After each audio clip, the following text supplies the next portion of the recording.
At Maverick Public Relations, growing your influence is their specialty. NPR works with remarkable companies in the cannabis industry to deliver exceptional results. Experience big agency expertise and outstanding client service delivered by seasoned and knowledgeable experts. Connect with Maverick PR today and move your company to the next level. Visit them today at www.themaverickpr.com. From a studio high above the clouds of the Okanagan Valley, this is the Cannabis Podcast. Exploring the world of Canadian cannabis culture, one toke at a time. Now, here's your host and bud tender, Gary Johnston. And I have taken care of the one toke. Well, okay, maybe it was 2 or 3, but I'm ready. And welcome back to another episode of the Cannabis Podcast. If this is your first time, I hope you're ready for a bunch of cannabis information for the next few minutes on what, in fact, may be one of the longest episodes of the Cannabis Podcast. We have a feature conversation with Tanner Stewart, who is the CEO of Stewart Farms in New Brunswick. This entrepreneur has some very strong opinions on many things about cannabis, and he's leading some great innovations at Stewart Farms. That is our feature conversation on this episode. We're going to start off with a couple of quick retail updates before we get into the conversation with Tanner. And so that we don't leave you disappointed, we're also going to throw in a Cultivar Corner. We're going to stop at Cultivar Corner for a taste of some rather sweet LA Kush Cake. All of that and more on episode 63 of the Cannabis Podcast. And thanks to cannabisretailer.ca for a couple of retail updates before we get into the conversation with Tanner. Medical registrations are increasing, apparently. This from January 15th from cannabisretailer.ca, and Jackie Maynard is the author of this. As of September 2020, there are 420,235 Canadians registered as medical cannabis users. Of those, 377,024 purchased their medicine from federally licensed producers, and 43,211 are registered with Health Canada for personal and designated cultivation of medical cannabis. Now, the number may seem small, but it continues to grow quickly. Over the summer, the number of medical cannabis patient registrations grew by 24%, and patients registered to grow their own medical cannabis increased by 29%, despite COVID-19 related delays from Health Canada. In fact, due to these delays, the cannabis regulations were amended in June to temporarily push the expiration date for existing registrations back 6 months. Now, the reported numbers can be somewhat deceptive, as COVID-19 hit, and the entirety of Canada, particularly governmental bodies, were scrambling to set up an effective work-from-home strategy for employees. Health Canada fell behind with registrations, and the reported numbers fell by 5%, from 320,340 in April to just over 300,000 in June, before jumping back to their current place. Now, when it comes to healthcare professionals writing prescriptions for patients to grow cannabis themselves, they generally authorize an incredibly high dose. While patients who purchase their cannabis from licensed producers are only authorized 2 to 3 grams per day, some healthcare professionals are authorizing an average of 36.2 grams per day for patients who grow their own. Well, since this amount is well above the daily average that published evidence and guidance suggest, Health Canada is concerned that some actors may be abusing the system. So that's the first retail update that I wanted to stop on, and the other one that I thought I've seen evidence of. Sales of extracts in Canada increased 8.25% in September. There was 1,205,000 plus units purchased, spurring a 28% increase in production to meet demand. And I can attest to that. Vapes are very, very popular. And it's nice to see that our local producer Valens is involved in a whole lot of white labeling for vapes. Fabulous how that industry has taken off. That's a couple of quick updates from the retail sector. Now, let's get to my conversation with Tanner Stewart. After 2 years of legalization, cannabis consumers are fed up with wasteful packaging. A New Brunswick-based licensed producer, Stewart Farms, is challenging the cannabis industry's approach to packaging with the launch of its first cannabis products, all-natural THC CBD bath products, packaged in the cannabis industry's first truly biodegradable outer packaging, including the shrink wrap. And now here's my conversation with Tanner Stewart, CEO of Stewart Farms. And why don't you give me a sense of what Stewart Farms is all about and what first got you interested in cannabis?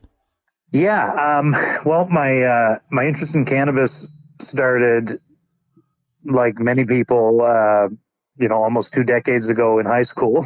Of course, So yeah. it was, me and a bunch of friends, in the woods, trying it for the first time. And so it's been kind of part of my journey for quite a long time. Yeah, we share that in common. Yeah, exactly. So how I ended up in the, putting Stewart Farms together, it was actually, I got into business in general about 16 years ago. I became an entrepreneur. I started a construction company out in Alberta. And through that journey, about 6 years ago, I ended up investing in a technology company called Nutraponics, which was focused on semi-closed loop agriculture. So the combination of land-based fish farming combined with vertical farming. So I essentially became a indoor vertical aquaponics farmer 6 years ago. We were doing tilapia, and then Swiss chard, arugula, kale, basils, any leafy green basically you could think of. And then leading into 2018, I realized that there's a huge gap in the cannabis industry and lack of focus on sustainability, whether it be from the farming perspective or from the consumer packaged goods perspective. And I also, had a much longer relationship with cannabis than I have had with leafy greens. So I decided to make the move over into cannabis in 2018. I purchased a building in New Brunswick, where we're currently located, and because I grew up in New Brunswick, although I was in Alberta for the last 16 years. And I thought, hey, New Brunswick has some of the cheapest electricity in Canada, some of the most affordable labor rates, and cost of living as well. And I thought economically and on a federal, kind of from a federal perspective, that this would be one of the most competitive jurisdictions in Canada to run a cannabis company out of. So I really didn't leave behind the technology side of aquaponics and vertical farming, although we're not vertical farming with Stewart Farms right now, but we are, we do have our first phase of a small fish farm up and running and installed, and we're going to be plugging that into our irrigation system within the next couple months, and we're going to start feeding our plants that are currently being grown in living soil, but we're going to plug our fish system into those into our whole production system here very shortly. So even pumping up the living soil concept. Oh yeah, I mean I'm a huge. I actually produced a film about soil called "The Need to Grow," and it's been out on rotating online release for the last couple of years. But Rosario Dawson narrates it.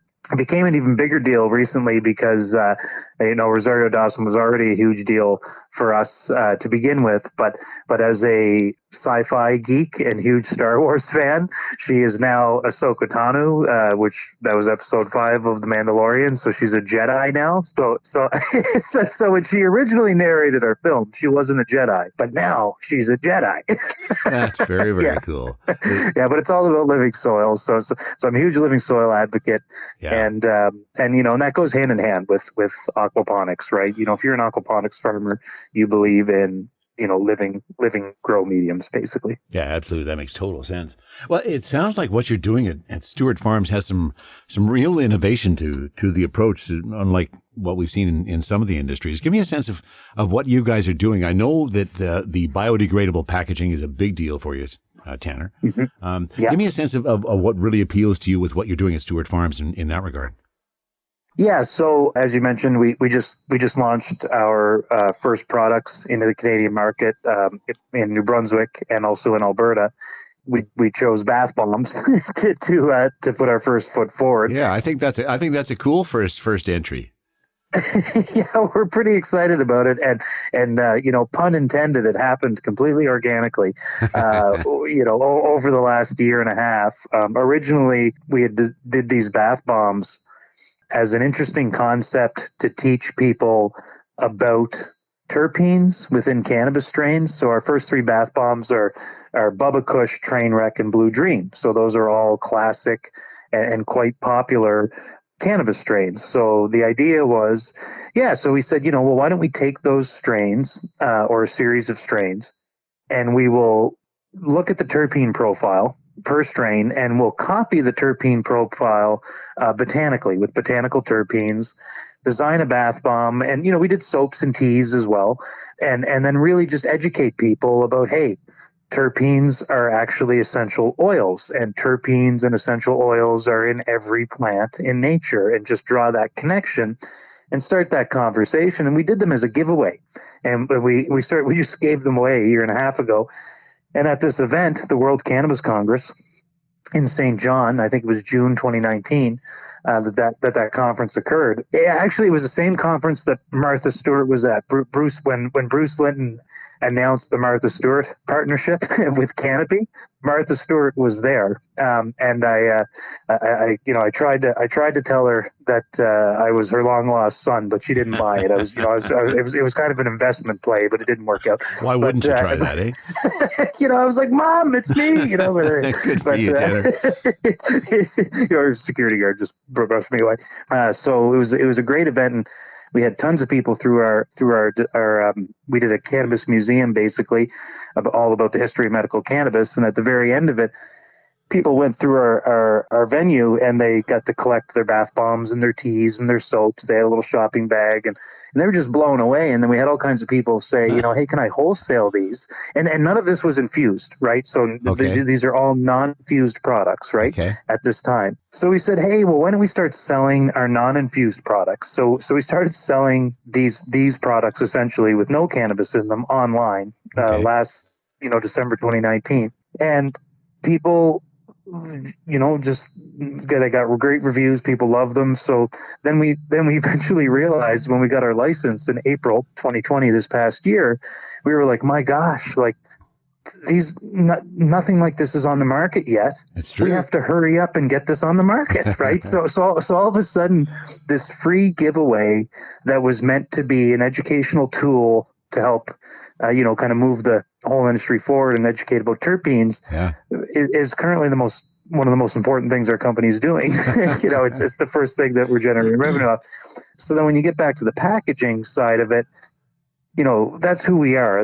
Who we are as a company from the inside out is we're innovation based. Right. We're completely focused on long-term agriculture innovation, medical innovation, with a sustainability throughput or through line, that's at our core. It's all about how can we be more sustainable. So it was really important to us to do everything possible to try to not put more microplastics out into the world. Is that right?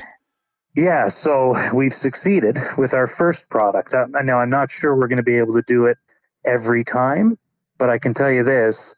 Whatever we can do to have next to no plastic in every single consumer packaged good we put on the market, that's what we're going to do. Right? And that is fabulous, Tanner, because as you well know, and you've kind of indicated as well, that is such a huge issue in the cannabis world right now. The amount of packaging that we are generating and consuming is astronomical compared to before we had legal cannabis in here. So good on you. I'm really pleased to hear that. No, thank you. No, it feels good. And, I like talking about it because, hopefully it brings our peers and competitors online with it as well, right? Absolutely. It's set a new mark for people to go for and why stick with the norm when there's a better way to do it. So let's dive into a little bit more about these biodegradable products for packaging that you're talking about. And I'm looking at some of the notes that I got from Victoria, who is the one who set this interview up. Innovative cannabis application of what is it called? Biolefen? Is that how am I pronouncing that right? Yeah. So it's basically the exterior of the package is a box, right? So that's the easiest way. One of the easiest things to go with instead of plastic is you can use a box, and then the bath bomb itself is wrapped in what it is a plastic variation, but it looks like saran wrap, but it has a special chemical in it that ensures it's actually biodegradable, and it biodegrades not into microplastics, but into food for microorganisms. So that's why we can state that zero microplastics will be left behind. And that was the from our fascinating package. aspect when I was looking at the notes for this. That was the part that truly amazed me, that you not only have gotten rid of the plastic, but you're literally contributing to the better environment as this goes through its disposal process. That's cool. Yeah, and our price point on the product. Now, first off, our bath bombs in Alberta are retailing at about $17.99 maximum, and then here in New Brunswick they're running at about $16.99. And there's just a little bit of a difference in taxation and whatnot, right, between the two provinces, which drives a different MSRP in each province. Yeah. But the significance of that is we've got 100 milligrams, 50 milligrams of THC and 50 milligrams of CBD in these bath bombs. The ingredients are a combination of natural and organic ingredients in the bath bomb. So we're equal to the quality of, or better than the best bath bombs that a company like Lush makes right now, right? So we're kind of like at the top of the non-infused bath bomb quality food chain. And we have a significant amount of cannabinoids in the unit, and we have a plastic-free package, and we're equal to or better than the illicit market pricing of these same products. So that's the real. I mean, there's some of our illicit market competitors that are selling 50 milligram cannabinoid products for $16. So they have half that. They have half the cannabinoids in a plastic container with no regulation, and they're the same price. Yeah. So we're pretty proud about that. And well, you should be. I mean, you hit the trifecta there, the triple play. Well done. That's very impressive. So a question that I have always been asked in relation to bath bombs, and I'm going to throw it at you. So you've already said that there's THC, there's 50 milligrams of THC, 50 milligrams of CBD in it. And the question I always get asked, and I'm going to throw it right at you, Tanner, how do they work and do you get high? So the reason we put 50 milligrams of THC and 50 milligrams of CBD and not just pure CBD in the bath bomb is because we're really trying to ensure that we maximize the potential effect of the experience. And what is proven and is known is CBD is anti-inflammatory. We have a ton of cannabinoid receptors, a little more geared to CBD than THC on our skin. So CBD is very effective topically. Now, THC is antibacterial and antifungal, right? And is more often than CBD attributed to more acute pain relief. So what I can tell you is you definitely feel it. Now, one's definition of getting high will vary from person to person, but it honestly does. And as an example, the reports that we've been getting back from the customers that have been using these things are one lady said that she got in the bathtub, she's been having knee pain for 3 to 4 weeks, and she got out of the tub with, feeling quite relieved without that pain. We had another girl say, she had the best sleep that she's had in months. Lots of reports of just like feeling very relaxed and tingly and a bit warm and heavy, a bit kind of sedated. So I can't say that every person that interacts with these bath bombs is going to have the same experience, because that's just not how cannabis works. Exactly. That is not how cannabis works, right? It's not how any drug works. No. It's not how any drug works. It's not how Tylenol works. It's not how morphine works. And it's definitely not how cannabis works. Yeah, right? No, very good point, Tanner. But I can tell you one thing. People's skin feels great and soft. They smell great and they feel great. They're going to feel a lot better when they get into that bath than when they got in, and the general experience will vary a bit. And as you already indicated, everybody's general experience with cannabis is different, so you shouldn't expect it to be the same from person to person. That is very cool. I've often wondered what the effects are. I've never actually done a bath bomb with both THC and CBD, so of course I'm not a big bath bomb guy anyways, but you're starting to intrigue me, and I do know my wife would be interested in using the bath bomb. So what are your plans for the rest of the country? Right now you're in Alberta and New Brunswick. Any chance it's coming to BC anytime soon? Oh yeah.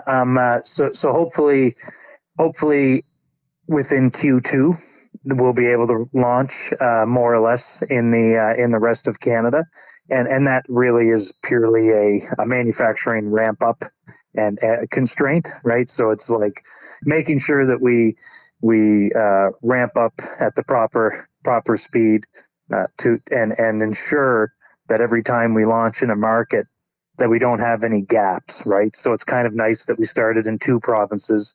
So right now our number one mission is to make sure Alberta doesn't run out and make sure New Brunswick doesn't run out.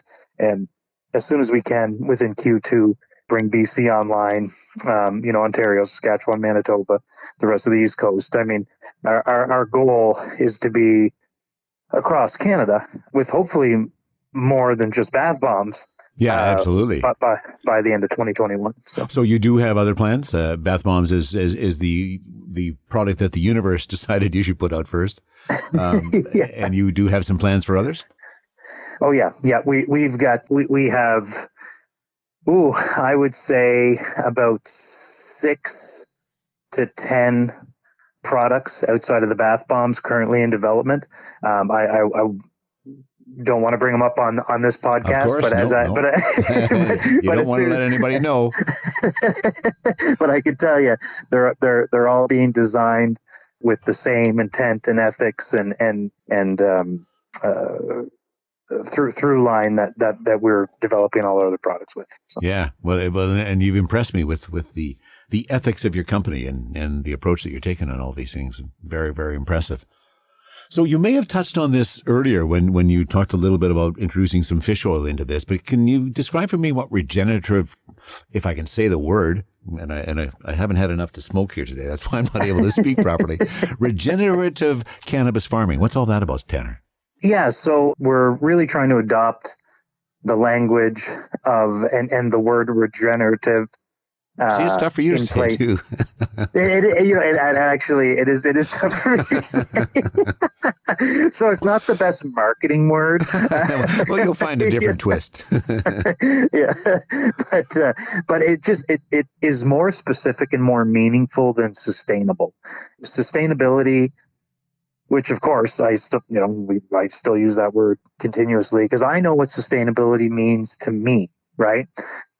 But it's so up for debate. Whereas the word regenerative is more specific and a lot clearer than the word sustainable. For something to be regenerative, you have to be giving back, right? You have to be creating something or making something new again or fixing something, right? The word sustainable, well, what's your definition of sustainable, right? I'm only wasting this much or I'm only wasting that much. So we're really trying to shift our focus and metrics as a company to that core value. Well, it's not really shifting. It's just a better description, actually, of what our focus is anyways.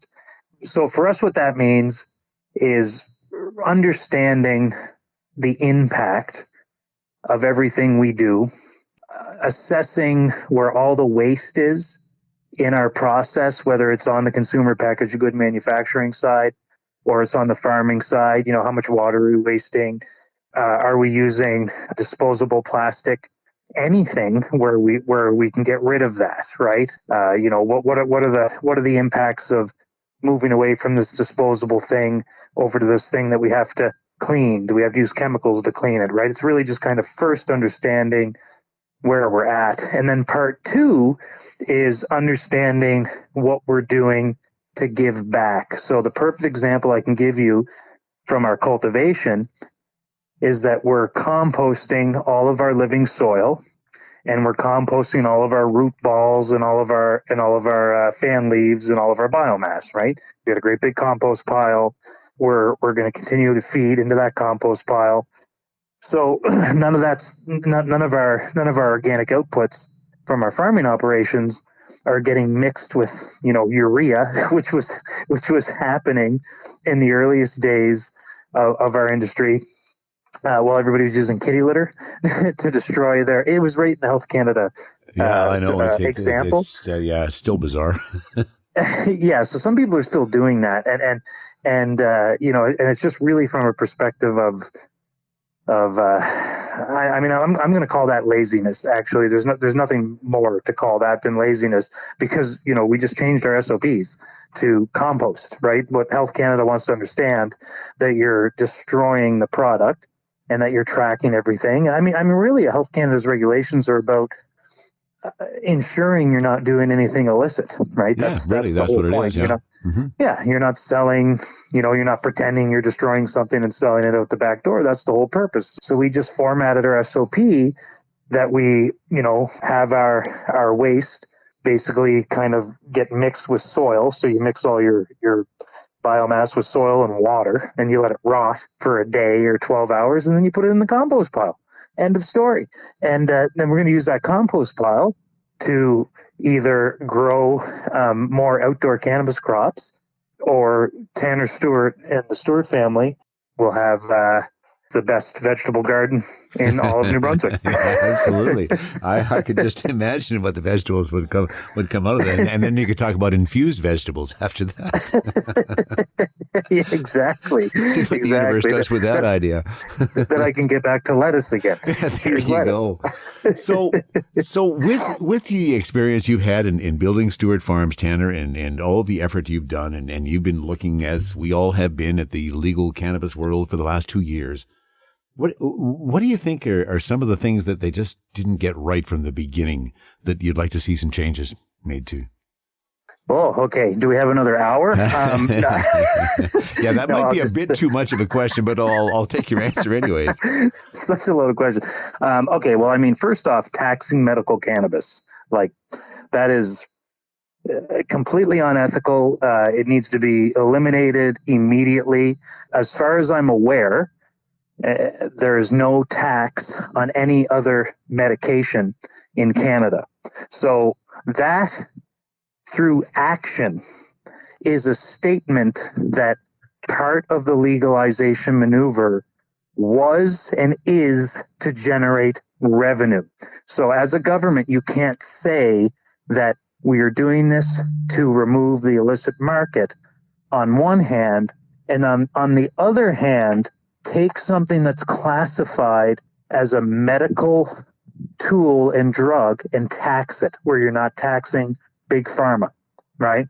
So that is probably one of the greatest, if not the greatest, sin in our industry. Action and words. So you got to look at the action, ignore the words. And so it's a huge travesty. And then, in the recreational side of our market, if I had to pick one, and I will just pick one major one, it's the advertising regulations and constraints, and of course taxes as well, right? Taxes are robust on the recreational side. If I can take my kids into the liquor store and there's a pirate, Captain Morgan, who, by the way, that pirate has cost me a lot of nights, give me a lot of bad memories, right? But he looks like a kid's character. Totally. And there's these cartoons on these beer cans and so on and so forth. So if something, and I don't like comparing cannabis to alcohol, but in via advertising regulations, yeah, it is the most appropriate thing. Yeah, you have to, because like alcohol is killing people every single day. Proven statistics. I think now you have to verify this, but I think on a global scale, some atrocious percentage, something like 40%, and again we'll have to double check this number, but some atrocious percentage of murders globally are connected to alcohol. Period. Full stop. Right? And it's legal, and we can advertise it, and there's commercials about it, and there is no medical alcohol industry. That's true too. Yeah, I never thought of that before. No, there's no medical alcohol industry. I mean, other than actually alcohol that we use on cuts. But I mean, it's not. Exactly. It's a disinfectant, right? I use alcohol to disinfect the floors of my cannabis facility, and I drink it on Friday night. And it's disgusting. And meanwhile, we have this miracle plant that we can't even, my whole point here is give us the same leeway that alcohol has, or give alcohol the same restrictions we have. Yeah, So absolutely. Go the other way if you can't make it better for the cannabis world. Exactly. Yeah. Pick one or the other. Bring alcohol to us right away, like tomorrow, and then start treating alcohol like you treat cigarettes, because that's where it's at. And listen, I enjoy wine. I drink. I'm not Mr. Sobriety over here, and I've had lots of negative run-ins with alcohol since I was a teenager. As many have. Exactly, and I'm not blaming the world for that. But I can tell you that I engaged with cannabis 6 months, just pretty much 6 months before I started drinking. Okay. And when I put the two in parallel, from being a young man to today, my best friendships and best experience and best memories usually involved cannabis and hanging out in the woods and hanging out in cars and hanging out at the skate park. And, it was all good. We weren't getting in trouble. Yeah. We were watching movies. I mean, I remember one day, like, there was a snow day, as we have in New Brunswick, because you get 3 feet of snow in 12 hours. And I think me and my buddies, this is a bunch of teenage guys. We were at my house. We're smoking weed and we're watching Save It Private Ryan. I shouldn't be telling people that, but that's the opposite of getting in trouble. Totally. Meanwhile, me and these same guys go out drinking, and it is a disaster, like an absolute disaster. We're getting in trouble. We're lucky we're not getting arrested. Like, it's just, it's right there. What more evidence does the government need? Right? Yeah. Well, they're just not paying attention to that evidence. So. No, that's a very good point. Well, I am glad I asked the question, because those were two incredibly relevant points that you raised between what we're facing now after legalization and where we should go. So let's take that one more step further, Tanner. What do you think they still need to do? Again, not looking for an hour's conversation in regards to it, but what do you think the next biggest thing that they could do to improve the industry today? Well,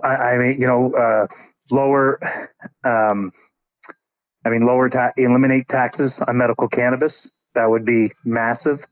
Sure would be. Yeah, so it's, I know it's back to the other point, but that's one of the most important things they need to do immediately and right away. Legislate insurance companies to cover medical cannabis the same as they cover every other drug for every person in Canada. So both of those things are necessary. They need to happen. Long term, they actually will save insurance companies money and save the government money, because without knowing the exact numbers, I am quite certain that most of these pharmaceuticals are far more expensive, depending on the pharmaceutical, than medical cannabis. So forcing insurance companies to cover, they're all going that way anyways, because actually insurance companies are doing the math and establishing that medical cannabis is cheaper in a lot of cases than pharmaceuticals. So there's a financial movement there anyways, but we need to move quicker. And then also banking, same thing. The Canadian government needs to legislate these banks, and I'll call them out: RBC, Scotiabank, Toronto Dominion Bank. Now, Toronto Dominion Bank is called Toronto Dominion, but they're not, I think that's Canadian, and they are not funding cannabis companies, right? That is asinine. This is a legal industry. So I'm not a criminal. Nobody in the legal side of this industry is a criminal. But if I literally have to avoid saying the word cannabis when I'm dealing with, I own a construction company still, right? Sure. And this is an exact thing that happened to me 2 weeks ago. I put in an email that my construction company was, they said, what type of work are you looking at doing in 2021? And I said, we're looking at, we're going to continue the traditional work we've been doing, but we're also looking at, expanding into, windmills, doing work on potentially solar farms, cannabis facilities, greenhouses, right? I put a big long list, right? Because I put the word cannabis facility in that email, I got grilled for like 30 minutes on a completely this is my construction company. It has nothing to do with this cannabis company. but it was the red flag because I put the word cannabis in, and it's all because they have dealings in the U.S., right? I'm getting so tired of that answer that it's related to people's dealings in the U.S. Well, we're not the U.S. Exactly. So 100%. So, it is the government's responsibility to allow us and the Canadian businesses to work and do our business freely without scrutiny in a legal industry. And they have done nothing to address this, but kudos to Bank of Montreal, Alberta Treasury Branch, and any of the ones that I'm forgetting that are dealing with cannabis companies, right? So some banks have, put their foot forward and come into the industry, right? Yeah, so. and well, they should. And I'm to the point you just raised, and not in relation to a cannabis company being able to use a bank, but I'm getting so tired of people not wanting to use their cards in our store because they travel to the U.S. and they're they're worried about that popping up when they get to the border. That's the other thing. I'm just tired about hearing about it. If I go to the U.S., who cares? It's Canada. We're living here. Cannabis is legal. Why does this matter? Yeah, well, I mean, this is the job of the government, yes, right? This is why we elect. This is why we have elected officials. This is why we put them in office. We send them to Parliament to protect our rights as Canadian citizens, not to legalize an industry and let us flail out there in the wind as if we're still criminals, which is exactly what happened. It sure right? is. Boy, does this show that stigma is still out there big and strong. Yeah. Yeah, totally. Wow. Totally. You are doing some fascinating work, Tanner. I really appreciate you telling me a part of the story of what you're doing at Stewart Farms. And that kind of just naturally leads me into my hot seat questions. Are you ready? Let's do it. All right. So what's your favorite cultivar? So right now I am loving the Royal Kush, Mandelbrot's Royal Kush. Okay. I grew it in my outdoor this year, and it's got beautiful myrcene terpene in it. It's great. Excellent. And do you prefer joints or vape? I absolutely prefer joints and will for the foreseeable future. Yeah. Well, I sort of understand that too. I do also use a vaporizer as well, but I tend to roll joints just because it's easier. When you are high, what's your favorite munchie, Tanner? Oh man, it's chips. I'm addicted to chips. Okay. They're. I've been there. Yeah. We all have been. Do you prefer edibles or flour? Flour, hands down, and flour and hash. Okay. Oh, nice to throw in the hash. That's a nice addition. So one of the other things that I ask every guest about, because I'm talking to people all across our country, and I am always fascinated with language across our country. So is there a particular term with you in New Brunswick that you use for a running joint? For rolling a joint? No, for running a running joint where it's burning down the side on you. Oh, creep. See, there you go. There's a new one. Wonderful. Yeah. Oh, you never heard that one before? No, it's creep. That one I haven't heard before. The most common one is canoe. When I spoke to somebody out of Quebec, white rabbit was another term that gets used. And now we have creep from New Brunswick. Yeah. So we say, oh, it's creeping. My joint's creeping. Okay, that totally makes sense. And then one other piece of language that I find changes across our country, and that's in how people refer to 3.5 grams, or what in BC we call an eighth. What do you call 3.5 grams in New Brunswick? 3.5 grams? No, I'm just trying to think. Actually, a quarter, half quarter. I think we call it a half quart. Okay, does that sound ridiculous? Well, it does sound ridiculous. Sure that's what we call it. but as I've determined, Tanner, that half quarter seems to start at the Ontario border, and from Ontario east, that does seem to be a common term. Because we always get people coming into the store and ask for half a quarter, and I say, "Oh, so you're from Ontario, are you?" Yeah, and that's actually the first thing that popped to mind. And as I'm saying it to you, I'm like, "Did we say that?" I know. I'm like, wait a minute. The question I want to ask is, what did you stop your math that you didn't reduce fractions enough? Is that what that's about, or? Yeah. Well, we will leave it there, sir. It. Remember, everything went east to west. Okay, go ahead. Exactly, and I just find it fascinating. Our country is so large and so diverse, and yet there is some commonality, and yet just little tweaks that tell you the differences in the different regions. Fascinating story, Tanner. Thank you for sharing it with me, and we'll leave it there.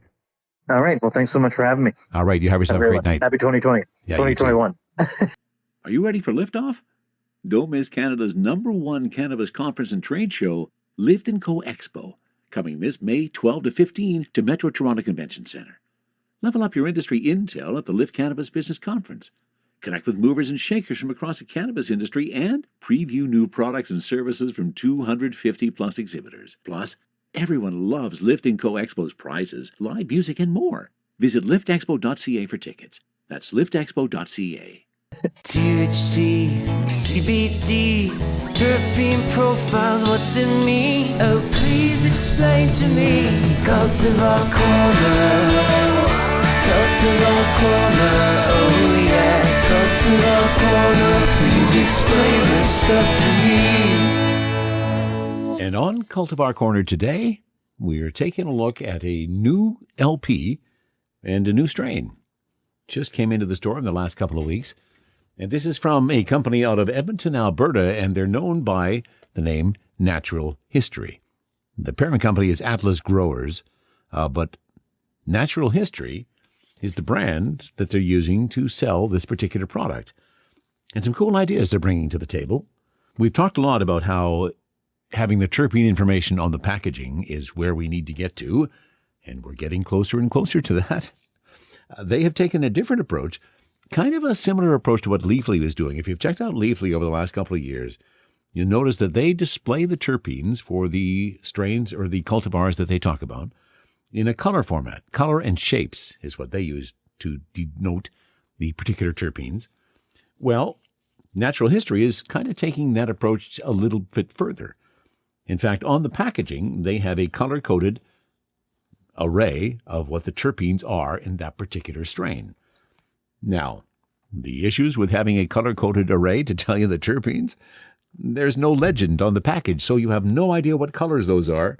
So you have to go to their website to figure out what those colors might actually be. And that's where you find out a whole bunch more information. So that's one piece of information, or one piece of data that I think needs to be changed. Because I have now worked with a couple of people over the last couple of years that are colorblind. And so they look at this and they all look the same to them. So they do get kudos for putting the terpenes on the package, but they could have done a bit better job by making it a bit more understandable what those terpenes actually are. But let's give them kudos for the terpenes in here. So let's talk a little bit about this. I haven't even talked to you what the cultivar we're doing today is. From Natural History, this is LA Kush Cake. Sounds good, doesn't it? And here's the terpene profile. Well, first of all, let's start with the THC. So the THC on LA Kush Cake is 23.9% on this particular batch.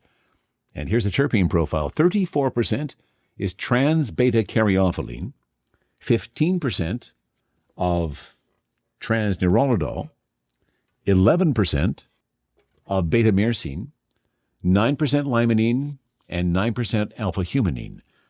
And there's a bunch of others as well. But those are the primary 5 terpenes in this particular strain of LA Kush Cake. And let's have a smell. Oh, when I first opened this jar, and similarly now, this is, I think, the second or third time I've opened it. Oh, that is a wonderfully delightful array. So some of that earthiness from the myrcene. The beta-caryophyllene, a little bit of peppery in there. Oh, and a little floral from the linalool. Just delightful. Let me give you what these strains actually are from, where this comes from, the story behind LA Kush Cake. And, of course, I will put the link at cannabispodcast.com, as usual, where you can find out a whole bunch, and I'm not going to read it all to you. You can read that for yourself. But LA Kush Cake was created by combining Seed Junkie's wedding cake with Kush mints. That's the pairing on LA Kush mints. I say, absolutely delightful aroma. Really love the nose on that one. I've got them ready. I've got the vaporizer ready. Let's get that up to power. 1, 2, 3, 4, 5. And there we go. And now I also have the joint ready. So I think it's time we have a taste of LA Kush Cakes.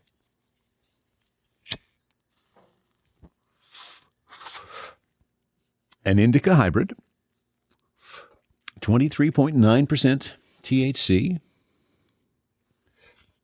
Oh. And interestingly enough, the taste comes through from the joint as well. Oh, I like that taste.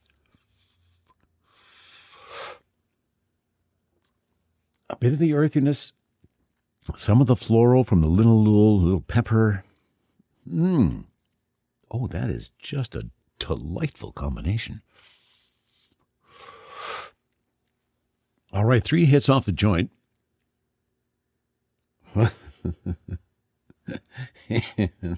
And there they are.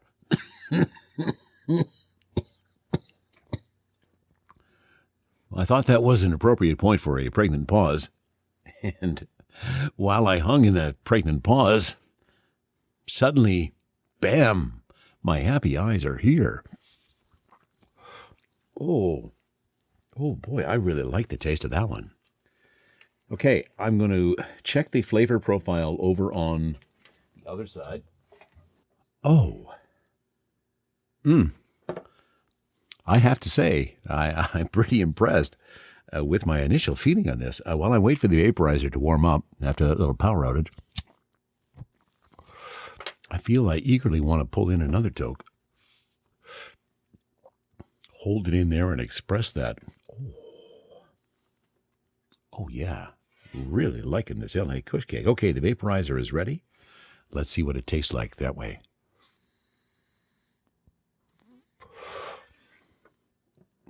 Oh, my.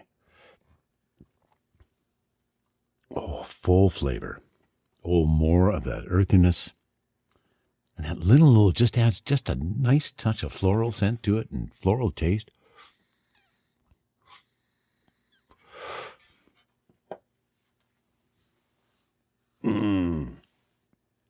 I had hung on to this one for a little bit so that I could do the Cultivar Corner closer to the right time of the night for an indica. And I'm glad I did, because, first of all, really good feelings. Nice high. Nice euphoria that comes along with that. Okay, my happy eyes are here, but I'm also feeling a nice body relaxation. Feel like listening to some tunes. Of course, if I did that, then you wouldn't be able to hear me, but that may be for another time.